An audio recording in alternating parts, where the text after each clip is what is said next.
I'm really grateful that you all are supportive of the chance for, Bonnie and I to get away for a week. And we got to go down to Disney World. Now, for those who are wondering, Disney World in July, it is as hot as you think it is. It was crazy hot down there. And, people have asked me, it's like, why would you go to Disney World in July? Well, there was a pandemic during the winter, so I couldn't go then.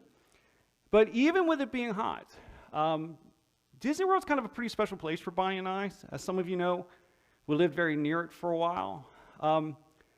But those of you who know me know that calming down is not something I do very easily. All right, so I get kind of wound up and I get kind of filled with things I want to do. And we discovered when we would go on various vacations to different places, say you have a 7-day vacation, right? And you actually travel for a day, get there, travel for a day to get back, that leaves 5. If it takes you 3 days to transition out of real life mode into vacation mode, you don't really get much of a vacation. And that's my personality. That's just how I am. But we found that Disney World for us was different.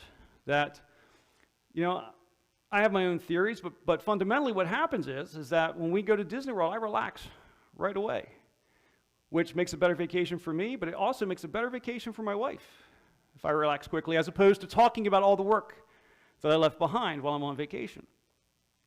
And I've tried to think about what the various things are, and there's a lot of visual cues for me when I get to Disney World. In fact, one of them, it'll sound kind of silly, but it's actually Cinderella Castle. Right? In the Magic Kingdom, there's Cinderella Castle. And kind of as soon as I see that, tons of memories come to mind. Bonnie and I have gone to Disney World for 20 years together. And all the things we've done, all the kind of great experiences we've had, those things start coming to mind. It makes it very easy to kind of pick up from those and step back into vacation.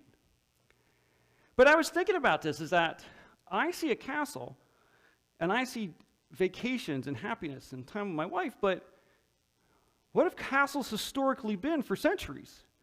Right? Castles are where the overlords lived, right? Kind of looking down on other people. Or for much of human history, people would have seen a castle and they would have thought about wars and attacks and battles. And what a kind of a wild dichotomy that is, right? That one symbol can have incredibly different meanings to two different people. It can have very different imagery to different people. Now, in this case, we're talking about, castles and vacation and that sort of thing. But for those of us who live in the United States, there are other issues that can be very quickly dividing.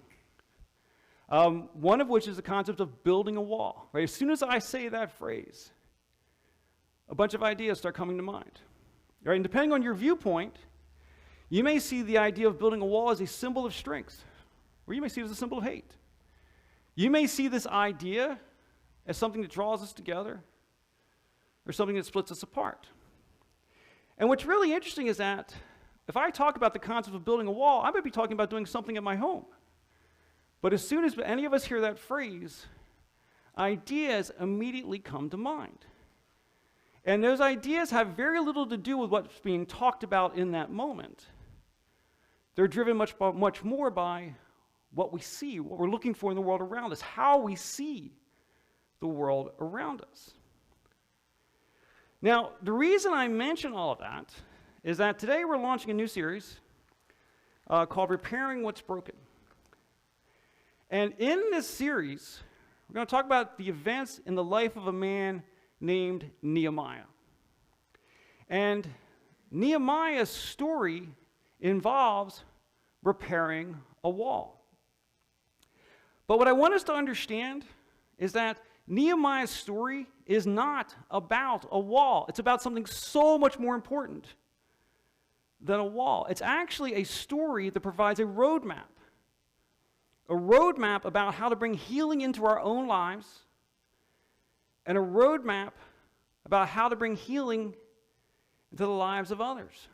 So as we go through the story of Nehemiah, and we will periodically mention a wall, working on a wall, building a wall, it has nothing to do with this mile-thick political issue that we have in the United States about a wall. What it's about is transformation of lives, real transformation in real lives. So as we go through the story of Nehemiah over the next few weeks, what I'm asking us to do is don't focus on what's being built, a wall. Focus on what's being done by God, what's being done by people who step up and answer the call on their lives, and what's being done in people who step up and answer the call on their lives. Because here's the thing, that if we focus on wall, what we start to see, and we just can't help this, if we focus on wall, we're going to see something that's just impassable. We just can't get through it. But if we'll focus on what's being done in these lives, we start to see what's possible in our own lives. So this week, in part one, I want to talk about a solid foundation. And at the heart of this series, there's two things that we're going to talk about that combine into one idea. The first thing is that God wants to do a great work in you. That He wants to step into your life, be part of your life, and whatever that pain that you're dealing with right now, He wants to be part of getting you through that pain. But that's not all He wants to do. He is happy and He wants to be part of getting you through that next pain that you're in. But He wants to keep going. He wants to help you thrive. He wants to be part of your life so your life can be fuller, so that we can have those things that we feel like we should have and do those things that we feel like we should be able to do. And He wants to be in that walk with all of us. And so, as Bonnie and I were in Disney last week, we were watching the fireworks at night. And if you've ever been to Disney, you know fireworks are not just fireworks, right? There's certainly a big sky filled with fireworks. But there's also these projections that they put out there that are really quite neat. They play lots of music from movies. And they also play dialogue from movies. So you have these various excerpts of songs. And I knew I was going to start this series when I came back, so I'm on vacation, but I'm thinking about it a little bit. And as I'm kind of thinking about the message, watching the fireworks, they actually play a line from the movie Lion King. And if you know the movie Lion King, you know there's the main character is this lion named Simba. And as Simba has grown up, his life's not quite where he'd like it to be. He hasn't really kind of grown into, I'll say, the person that he'd hoped to be. And what happens is as we know all that, and as we hear the music playing and we see the fireworks, they show a line or play a line that Simba hears his father say to him. Look inside yourself. You are more than what you have become. In other words, your life is at some stage, is at some place. Is that life where you want it to be? Now, all of us have struggles, right? All of us had dreams where our life would be, and then what happens? Life happens, right? And we get hit by hard things. We get hit by pain. We get hit by loss, right? And I know some of you are dealing with things right now that getting one more step feels like too much. But as we go through that, and as we get to the other side, and as we start to get through the pain, we start to see that we can actually do more, that we can actually be more. And when I talk about God wants to do a great work in you, He wants to help you live the fullest version of your life, no matter where you are in life right now. No matter how things have gotten derailed, no matter how things are not quite where you hoped them to be, God wants to move in you to bring you to that next place, to be fuller. And the thing is that not only does He want to do a great work in you, He wants to do a great work through you. We live in a deeply broken world that's deeply in need of healing, in a world that's searching for hope. We each get to be a part of that. He wants to move in our lives and then move through our lives so we can be that symbol of hope that so many people need, that we can be part of the healing that so many people need. And the thing that we need to understand is that this idea of God doing a work in you or God doing a work through you, they're not separate ideas. They are deeply linked ideas. That the path to having a full life, the path to having a healthy life of your own, includes helping others to have a healthy life as well. And the reality is that if we each look at ourselves honestly, we have this idea of caring for ourselves and caring for others. All of us struggle with that in some way. Right? Some folks don't care for themselves. They just kind of push their own feelings down, and they just focus on others. And that works for a while until those feelings you keep pushing down blow up one day. Other folks may say, I just got to take care of me. I just can't worry about those people. And if we do that for too long, we become very likable people. And some of us just struggle with both. Right? It's just, I have trouble caring for myself or anybody else. Right? We all have these struggles. And so what ends up happening is that as we struggle, we keep trying to fix ourselves. We keep trying to help ourselves. We keep trying to find some version of self-help that will make us feel better, that we hope will make us be better. And this is something that, as a nation, we struggle with on a huge scale.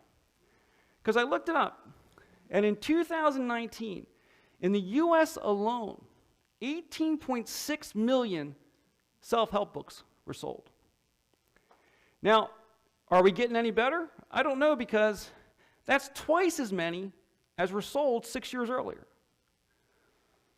So it seems that self-help books alone aren't bringing us through. And what's going on? Why are people searching like this? Why are people trying to just help themselves? Well, as I was doing my research this week, I came across something that a research analyst said.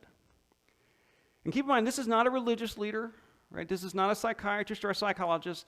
This next statement comes from someone whose only job is to look at the data and tell us what they think it means. This analyst says, people are yearning for meaning, peace, and calm in today's somewhat chaotic culture. So she had no religious agenda. She has no political agenda. She has no psychological agenda. She's simply doing her job. I look at the data, and this is what it shows me about where people are. So as I said, it seems that just reading self-help books doesn't quite seem to be working. Now, be very clear, I'm not against self-help books. I read some myself. But self-help books are not enough. We need something more, something deeper. And that's our goal in this series, is that to use this series and the information from this series to see how we can become the fullest possible version of ourselves, to see how we can each have meaning, peace, and calm in our own lives, but also help other people have meaning, peace, and calm in their lives. And again, the key thing here is that this is not an either or. Either I have meaning, peace, and calm, or you do. When we come together, we all get to. It won't be perfect, but we can move closer to it. So that brings us to my topic, which is this guy named Nehemiah. Now, if you're familiar with the Bible, you know there's an Old Testament book, what we call the Old Testament. Some people call it the ancient Jewish scriptures. There's a book named Nehemiah. And the neat thing about the book of Nehemiah is it's actually an excerpt from the journal of a guy named, you guessed it, Nehemiah. And it actually goes way back in time. It actually, the book starts in 445 BC, so about 2,500 years ago. And it's kind of a neat book because the things that he talks about in this book from the Bible, he references events in the world at large, in the Persian kingdoms at the time. And those events are actually backed up by the documents of the Persian king. So we actually have a very accurate timing on this book. And it's really important to set the stage here, is that in 445 BC, that's roughly 100 years after Israel was conquered by the nation of Babylon. And what happened is that Babylon conquered Israel, and which would include the city of Jerusalem. Babylon ruled for a while until the Persians came along. And the Persians conquered the Babylonians. So now Israel's been passed from Babylon to Persia. As far as the people of Israel are concerned, though, that for 100 years we have not been a free nation. And we're simply trying to live our lives. And their most precious city for the people of that time would have been Jerusalem. It was the center of their religious belief.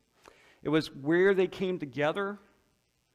Well, during the attacks 100 years earlier, the city of Jerusalem had been virtually destroyed, heavily damaged. The center of their religious culture was destroyed. The center of their society was destroyed. And so here we are 100 years later. Now, in that 100 years, as the different kings have come along, the current king is actually a little bit friendlier to the nations he's conquered. I mean, he's still king. He's not giving in to anybody. But he starts allowing a little bit more freedom. And one of the things he allows some people to do is go back to the home cities of their family. So he's allowed some of the people from Israel who had been removed to be allowed to go back to Jerusalem. And so for the people of that time, this would have been a hugely exciting event, to be allowed to go back to where they came from. But for Nehemiah, Nehemiah can't go back, because Nehemiah has a very specific job. Nehemiah is what's called the cupbearer to the king. Now, that does not sound like a very important job. Now, it does have one benefit, is that every time the king wants wine, Nehemiah drinks some first. So he has the first shot at every wine. Reason for that, of course, being that one of the easiest ways to kill a king would be to poison him. So it's Nehemiah's job to take a drink first every time, make sure there's no poison. Nehemiah doesn't die. The king can have some wine. So it sounds like this kind of really silly job, but it turns out that a person who was a cupbearer would have been a very intelligent, very reliable person, because it's someone who would have been in the presence of the king pretty much all day long, which means he would have been present for most of the king's meetings. So he would actually take notes about the meetings. Because he's with the king all the time, if the king gets done with a few meetings and wants to think out loud about how to do things, he talks to his cupbearer. So the cupbearer is this very central, very important job, even though it doesn't sound that interesting. Now, the thing is that Nehemiah has to stay at the king's castle, which is about 1,000 miles from Jerusalem, so he can't go back. But he knows that people are going back, and he's really anxious to know how it's going. Well, as we enter the book of Nehemiah, kind of this initial journal entries that he makes, he tells us that he sees some friends who had journeyed out to Jerusalem and had returned back to where Nehemiah lives. And Nehemiah says, hey, how are things going in Jerusalem? People are moving back. It's wonderful, right? And the answer is no, it's not. That the destruction of the city is severe. And one of the main things that happened is that the wall around the city has been destroyed. And in the ancient world, walls of cities were security. If your walls were not solid, your city was not secure. If your city is not secure, your people are not secure. So this joyous event of these people that he loves, that he thought would be celebrated, instead their life is in danger because the walls are so badly damaged. So as people tell him what's going on, what's he going to do? I mean, Nehemiah's life is pretty good, right? He's living in a fortress. He's got lots of food, drinks wine every day.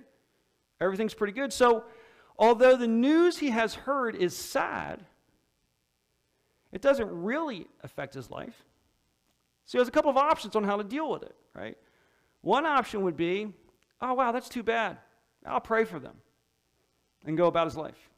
Maybe toss up a little prayer at the end of the day, just make sure he doesn't forget. Right? That's one idea. Or he could handle it very differently. And we learned that Nehemiah did. Nehemiah tells us that when I heard this, I sat down and I wept. So what he did is that he heard this and it broke his heart, and he let it break his heart. In other words, he took the time to understand what the news means. He didn't just push it off going, well, that's really sad for them. Nothing I can do about it. Instead, he heard it. And he realized that these were real people with real pain.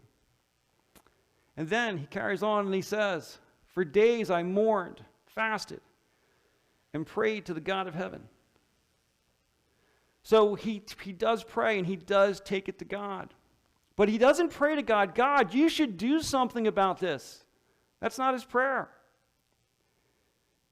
His prayer is, "God, this needs to be fixed. Help me to know how to fix it.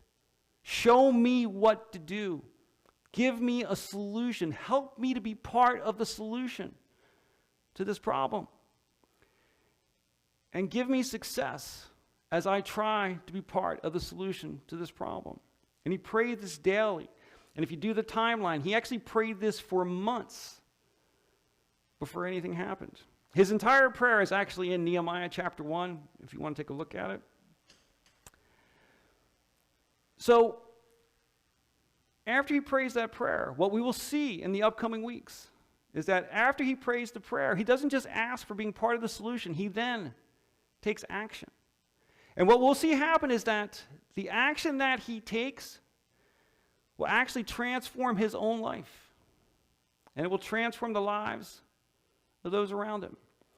And the reason we see such big things happen, amazing things happen in Nehemiah's life as we go through it, is because he built his actions on a solid foundation. And it's a foundation that every one of us can use. That if we'll bring this into our lives, we can see transformation in our own lives and the lives of those around us. Because basically, he broke this down to 3 pieces. The foundation of this entire book of Nehemiah is built on 3 points. First one, allow what breaks your heart to break it. Right? We've gotten very hardened. Right? We live in a time where information comes at us nonstop. And the reality is, if we let all that in, it would drive us crazy. Right? And there's lots of bad news out there that we can't do anything about. But there is something that you know about, there is something that you hear about that just breaks your heart in a special way. Whatever it is, it's different for all of us. But there's something that's different than the other bad news. Don't push it away and don't push it down. Allow that thing that breaks your heart to break your heart, because the fuel for transformation is recognizing the real pain of real people. And then Nehemiah seeks God's leading on how he can be part of the solution, how he can be part of making this better. And he spends time with God and he asks God for direction. And then, in the process of praying, you'll see that he finds steps that he can take. And he actually takes those steps. These 3 points are a launch pad for transformation. Transformation in our own lives, transformation in the lives of those around us. Because again, the key to having the things that we kind of talked about at the beginning, right? Inner peace, calm, having a life with a sense of meaning, and being part of helping other people have those same things are built on these 3 points. There's lots to come after this. But just like building a house, if you don't put a solid foundation in, it's not going to go very well. For launching forward, we want to build on this foundation. So again, allow what breaks your heart to break it. There's something different than the other news. Take that in. And then, again, seek God's leading. Look around. What can I do? Because you may start out with no idea what to do. So what do? You God, I want to do something. I don't know. Bring someone into my life that will help me see what I should do. Bring an opportunity into my life that I can step into, something that fits me that I can actually do. I may have to stretch a little bit, but I can do it. And then be willing to go do it. And here's the thing. This is the scariest part of all of it, is that as we go through this process and we pray for God's leading, if you're like me, you want to be God. I want to start here. I don't want to be God, but I want to go to God and say, God, I'm right here. I want to know all the steps to get over there. That's never how it works. I can't say never. It almost never works that way. Do you know what you see? The next step. That's all you get to see. But here's the cool thing. Take that next step, and what do you see after that? the next step, and it builds our faith, and it carries us forward, and we start to change in the process of doing that, and we bring change in the process of doing that. That is our path to a key and full life. That is our path into making a difference in this world. And it's our path to being different as we live in this world.